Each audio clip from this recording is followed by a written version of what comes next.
بسم اللہ الرحمن الرحیم الحمد للہ رب العالمین والصلاة والسلام علی خاتم النبیین اما بعد۔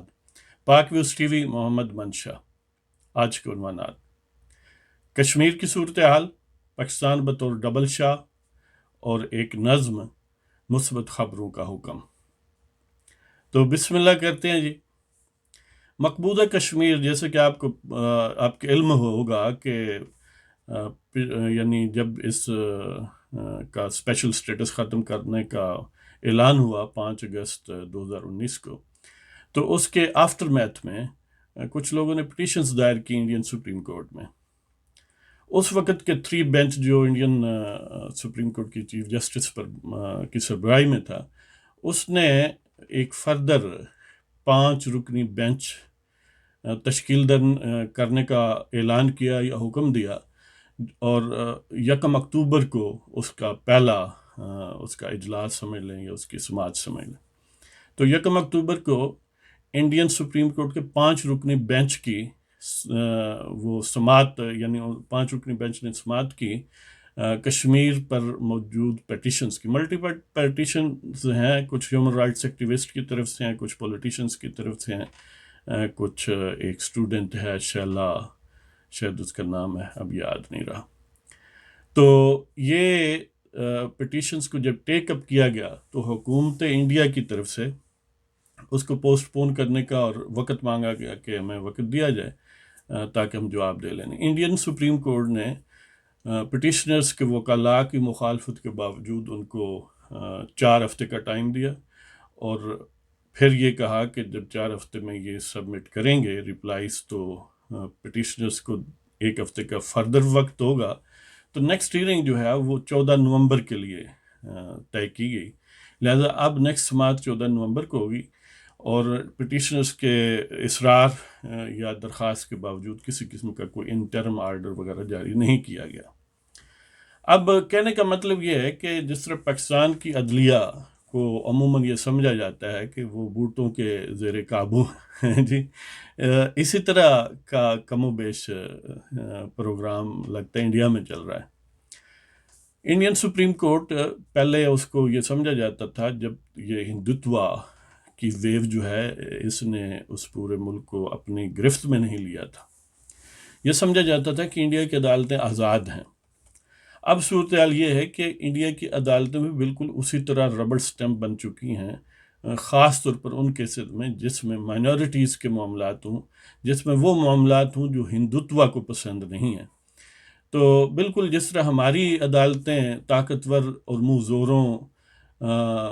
زور ہستیوں کا موڈ اور مزاج اور رخ دیکھ کر فیصلے کرتی ہیں، اسی طرح انڈیا کی سپریم کورٹ اور باقی ماتحت عدالتیں اور ہائی کورٹس وغیرہ موسٹلی، خاص طور پر وہ جو ناردن انڈیا میں ہے۔ اگر فار ساؤتھ میں آپ چلے جائیں تو صورتحال نسبتاً بہتر ہے، لیکن الٹیمیٹلی ظاہر سپریم کورٹ میں ہی معاملات میں آنا ہوتا ہے، ہائی کورٹ سے آنورڈ الٹیمیٹ وہی گول ہے، وہی ڈیسٹینیشن ہے۔ فرق ایک سٹل سا ہے کہ پاکستان میں بھوٹوں کی چھاپ ہے، ان کے تھمب کے نیچے وہ ہوتی ہیں۔ انڈیا میں ہندوتوا یعنی وی ایچ پی یا وشو ہندو پریشد، راشٹریہ سیوک سنگھ RSS یا بی جے پی، جو بھی ان کے نام رکھیں گے، ایک ہی سکے کے کئی رخ ہیں۔ تو وہاں پر ترشول کی سمجھ لیں کہ مرضی سے کام ہوتا ہے، بے شک سپریم کورٹ انڈیا کی ہو یا کوئی ہائی کورٹس ہو یا ماتحت عدالتیں یا باقی بھی کوئی ادارہ ہو، وہاں کی یعنی بوٹوں کا قبضہ نہیں ہے، ترشول کا قبضہ ہے۔ بوٹ بھی ترشول کا حکم مانتے ہیں، عدالتیں بھی ترشول وہ ایک نشان ہے نا جو ہندوتوا کا نشان سمجھا جاتا ہے۔ تو یعنی ترشول سے مراد ہندو شاوینزم ہے یا ہندو دہشت گردی ہے دوسرے لفظوں میں۔ تو بہت زیادہ کوئی فرق نہیں ہے دونوں ملکوں میں جہاں تک عدالتوں کے کنکلوژن کی بات ہے۔ میکانزم پیچھے ڈفرینٹ ہے، فورسز ایٹ پلے ڈفرینٹ ہیں، لیکن نتیجہ یہی ہے کہ جو ان فورسز کو پسند نہیں ہے وہ عدالتوں کے زیر اعتاب رہیں گے، ان کے حق میں کبھی فیصلہ نہیں آئے گا، طاقتور لوگوں کے حق میں ہی آئے گا۔ جیسے بابری مسجد ہے، اس طرح گجرات کے واقعات ہیں، اور بہت سارے کیسز ہیں ویل نون انڈیا میں، یہاں تک کہ مسلم پرسنل لا وغیرہ پر بھی معاملات ہوئے.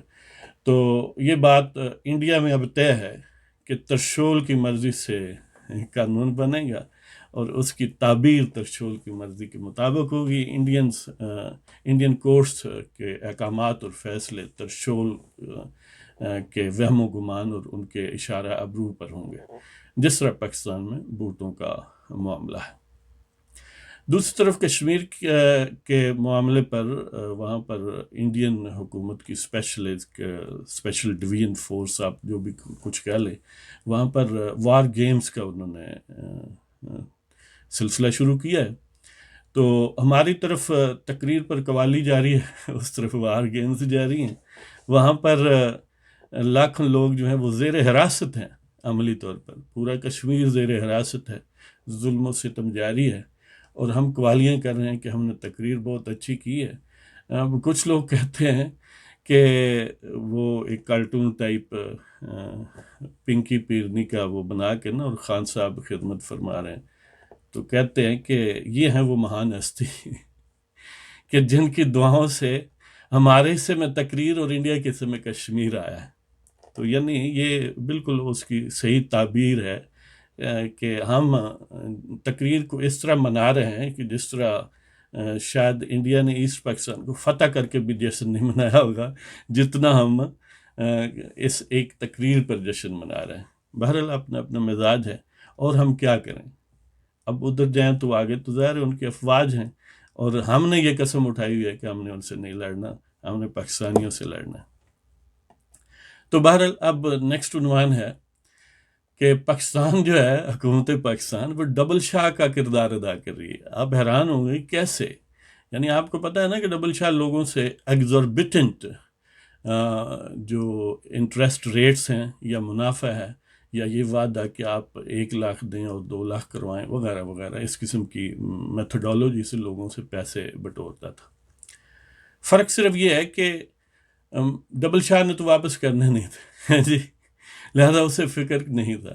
حکومت پاکستان ایسا ڈبل شاہ ہے جو خود پھنس رہا ہے کہ جو آئی ایم ایف کے گیون ٹارگٹس ہیں، وہ جو $6 ارب ہم نے 29 مہینوں میں قرضہ لینا ہے، ان میں سے 3 ٹارگٹس جو ہیں اس میں ایبجیکٹلی ہم ناکام ہوئے ہیں. مثلا ٹیکس کلیکشن کا ٹارگٹ جو ہے وہ بھی اچیو نہیں، پہلے 3 مہینے کا، یعنی جو ابھی فگرز آ رہی ہیں فرسٹ کوارٹر کرنٹ ایئر کا، یعنی جولائی، اگست اور سپٹمبر کے اینڈ تک، تو اس میں ٹیکس کلیکشن کا ریونیو اربوں، یعنی 100 ارب سے بھی زیادہ، کوئی کم و بیش 120 ارب کے یا 111 ارب کے لگ بھگ روپیہ، یعنی فگر ہے شارٹ فال جو ان کا گیون ٹارگٹ تھا اس سے کم ہے.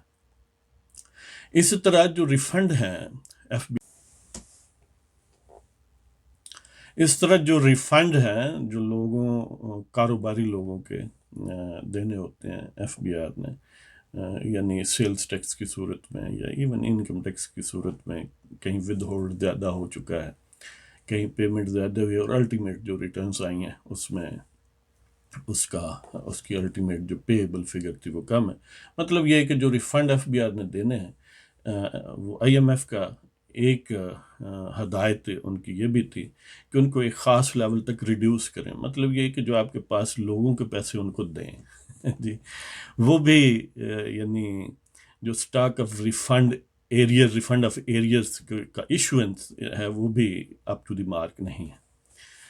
اور تیسرا ہے کہ نیٹ انٹرنیشنل ریزروز، ان کو یعنی انٹرنیشنل ریزروز کو ایک خاص اپٹیمم لیول پر لانا ہے، وہ بھی نہیں لا سکے. اور اس کو کیونکہ وہ بڑی ارجنٹ صورتحال تھی تو اس کے لیے ہارٹ منی کا بندوبست کیا گیا. ہارٹ منی کا مطلب یہ ہے کہ بڑا ایگزوربیٹنٹ ریٹس پر، جس طرح ڈبل شاہ کہتا تھا اتنے پیسے دو تو ڈبل ہو جائیں گے، وہ انٹرنیشنل انویسٹرز سے ٹریجری بلز وغیرہ کی صورت میں مختلف سیکیورٹیز ایشوز کر کے پیسے اکٹھے کیے ہیں. $328 ملین، یعنی تقریباً 33 کروڑ ڈالر.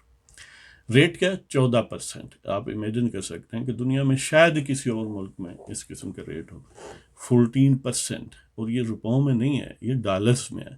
اس لیے کہ روپوں میں تو آپ ڈی ویلیو کر دیں گے تو الٹیمیٹلی نلیفائی ہو سکتا ہے. اگر ڈومیسٹیکلی وہ سلسلہ ہے، لیکن کیونکہ یہ انٹرنیشنل آبلیگیشنز ہیں اور 14% ہے، you have to pay back.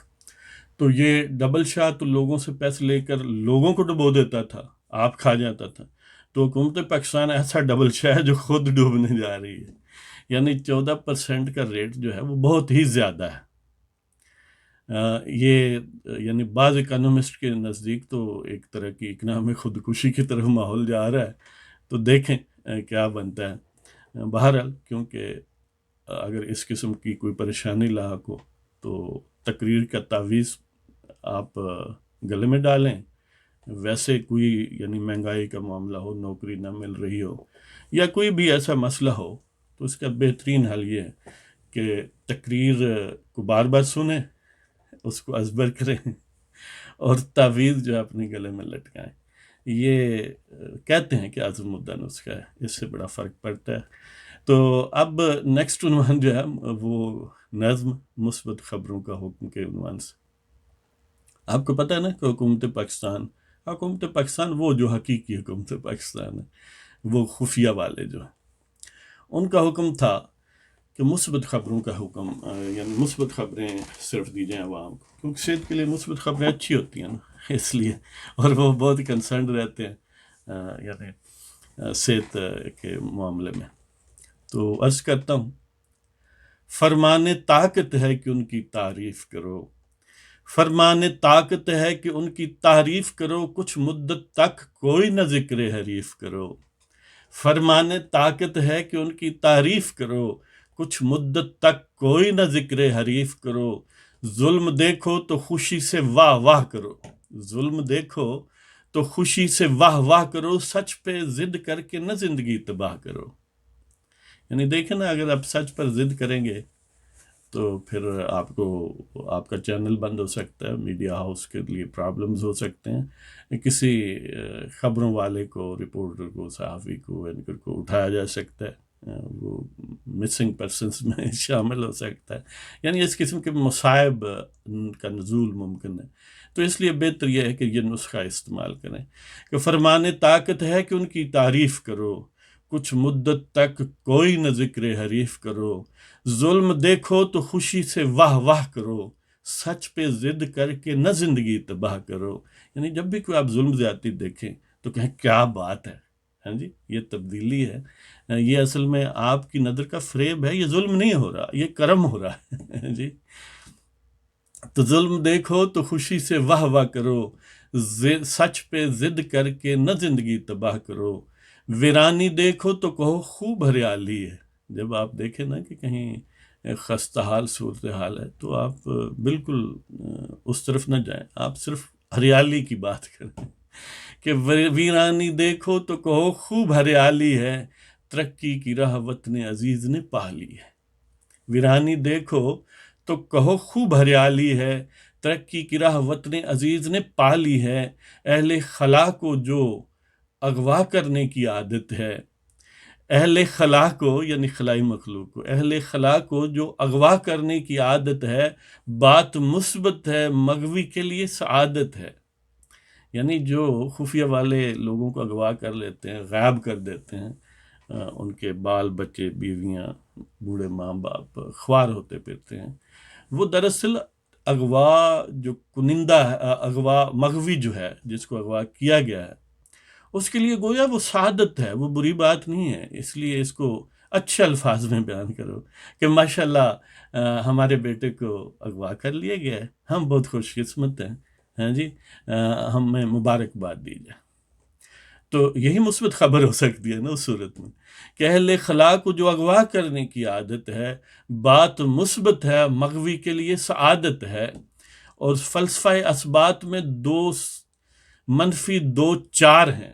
ویسے عام میتھمیٹکس یا ارتھمیٹک کا کنسپٹ تو یہ ہے نا کہ 2 - 2 -2 = 0 ہوتا ہے، لیکن نہیں، وہ تو منفی سوچ ہے، مثبت سوچ رکھیں، لہذا 2 - 2 = 4 کہیں. تو فلسفہ اسبات میں منفی 2 4 ہیں، خاکیوں کی چاپ. فلسفہ اسبات میں منفی 2 4 ہیں، ماشاءاللہ کیسے کیسے اونچے وچار ہیں. فلسفہ اثبات میں 2 منفی 2 4 ہیں، ماشاء اللہ کیسے کیسے اونچے وچار ہیں، ہر مرض کا علاج زور کی قوالی ہے، ہر مرض کا علاج زور کی قوالی ہے، خاکیوں کی چاپلوسی اور ہم خیالی ہے، ہر مرض کا علاج، یعنی دیکھیں پنیشیا فار آل ایولز، یہ ایک ایسا 30 بہدف نسخہ ہے، آپ استعمال کر کے دیکھیں، آزمودہ بات ہے کہ فلسفہ اثبات میں 2 منفی 2 4 ہیں، ماشاءاللہ کیسے کیسے اونچے وچار ہیں، ہر مرض کا علاج زور کی قوالی ہے، خاکیوں کی چاپلوسی اور ہم خیالی ہے، ہر مرض کا علاج زور کی قوالی ہے، یعنی طاقتور منہ زوروں کی قوالی شروع کرو، زور زور سے ان کے مخالفین کو گالیاں دو اور کہو کہ یہ ملک دشمن ہے، اور جو منہ زور طاقتیں ہیں ان کی چاپلوسی اس طرح کرو کہ وہ بھی حیران ہو جائیں کہ یہ کیا چیزیں ہیں جی۔ تو ہر مرض کا علاج زور کی قوالی ہے، خاکیوں کی چاپلوسی اور ہم خیالی ہے، یہ منطق حب وطن عجب ہے نرالی ہے، یہ منطق حب وطن عجب ہے نرالی ہے، یہ اپنوں پہ فرعون اغیار سے سوالی ہے، یعنی یہ جو لاجک ہے مثبت خبروں کی پر ضد کرنا، ظلم و زیادتی کو بطور کرم اور مہربانی کے لوگوں کے سامنے پیش کرنا، یہ عجیب قسم کی مینٹلٹی ہے، عجیب لاجک ہے، یہ حب وطن کی لاجک ہے، یہ منطق حب وطن عجب ہے نرالی ہے، یہ اپنوں پہ فرعون اغیار سے سوالی ہے، یہ منطق حب وطن عجب ہے نرالی ہے، یہ اپنوں پہ فرعون اغیار سے سوالی ہے، یہ یعنی ہم وطنوں کو تو کہتے ہیں کہ یہ غدار ہیں، لیکن غیروں کے سامنے ہاتھ پھیلاتے ہیں، ان سے ہدایات لیتے ہیں، ان کا حکم جو ہے وہ بجا لاتے ہیں اور بصد خوشی سے۔ تو یہ منطق حب وطن عجب ہے نرالی ہے، یہ اپنوں پہ فرعون اغیار سے سوالی ہے، لوگ جو سالار ہیں وہی بس دمدار ہیں، یہ آخری شعر ہے، لوگ جو سالار ہیں وہی بس دمدار ہیں، چند محب وطن تو 20 کروڑ غدار ہیں، لوگ جو سالار ہیں بس وہی دمدار ہیں، چند محب وطن تو 20 کروڑ غدار ہیں، یعنی پورا ملک جو ہے اس کی عوام غدار ہیں، ہاں چند لوگ، چند 100 لوگ جو ہیں وہ جو ہائر ایشیلنس ہیں اور ایک خاص قسم کے ملبوس میں نظر آتے ہیں، بس وہی ہیں اس ملک کے مالک اور اس ملک کے اصل میں جو محب وطن ہے، باقی 20 کروڑ لوگ یہ تو غدار ہیں، اس لیے تو ان کے انتخاب پر اعتماد نہیں ہے۔ فرمان طاقت ہے کہ ان کی تعریف کرو، کچھ مدت تک کوئی نہ ذکر حریف کرو، ظلم دیکھو تو خوشی سے واہ واہ کرو، سچ پہ ضد کر کے نہ زندگی تباہ کرو، ویرانی دیکھو تو کہو خوب ہریالی ہے، ویرانی دیکھو تو کہو خوب ہریالی ہے، ترقی کی راہ وطن عزیز نے پا لی ہے، اہل خلا کو جو اغوا کرنے کی عادت ہے، اہل خلا کو جو اغوا کرنے کی عادت ہے، بات مثبت ہے مغوی کے لیے سعادت ہے، فلسفہ اثبات میں 2 منفی 2 4 ہیں، ماشاء اللہ کیسے کیسے اونچے وچار ہیں، ہر مرض کا علاج زور کی قوالی ہے، یہ اپنوں پہ فرعون اغیار سے سوالی ہے، لوگ جو سالار ہیں وہی بس دمدار ہیں، چند محب وطن تو 20 کروڑ غدار ہیں۔ اس کے ساتھ ہی آپ کی اجازت، خدا حافظ۔